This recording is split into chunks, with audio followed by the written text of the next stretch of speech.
Mahalaga ang nutrisyon sa paglaki at pagunlad ng mga bata, kaya't may ilang pagkain na dapat iwasan o limitahan. Narito ang 5 uri ng pagkain na karaniwang inirekomenda na iwasan sa pagpapakain sa bata. Honey, pulot. Hindi ito inirekomenda para sa mga batang wala pang 1 taong gulang dahil sa panganib ng botulism, isang bihirang ngunit seryosong uri ng pagkalason. Mga pagkaing may mataas na sodium. Ang labis na sodium ay nagiging sanhi ng pagpapanatili ng tubig sa katawan. Ito ay nagpapataas ng volume ng dugo, na nagreresulta sa pagtaas ng presyon ng dugo.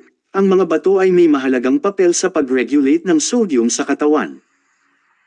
Ang labis na sodium ay maaaring magpahirap sa mga bato at magdulot ng pinsala sa paglipas ng panahon. Mga pagkaing may mataas na asukal. Ang mga matatamis na inumin, candy, at iba pang pagkaing may mataas na asukal ay maaaring magdulot ng pagkasira ng ngipin at obesity. Limitahan ang mga ito hanggat maaari. Mga pagkaing may mataas na panganib na mabulunan. Mga bilog at matitigas na pagkain tulad ng buong ubas, mani, popcorn, at maliliit na candy ay maaaring magdulot ng pagkabara ng daanan ng hangin. Laging putulin ang pagkain sa maliliit na piraso. Raw o undercooked na pagkain. Mga raw na itlog, karne, at isda ay maaaring maglaman ng mga mapanganib na bakterya. Tiyaking lutong-luto ang lahat ng pagkain.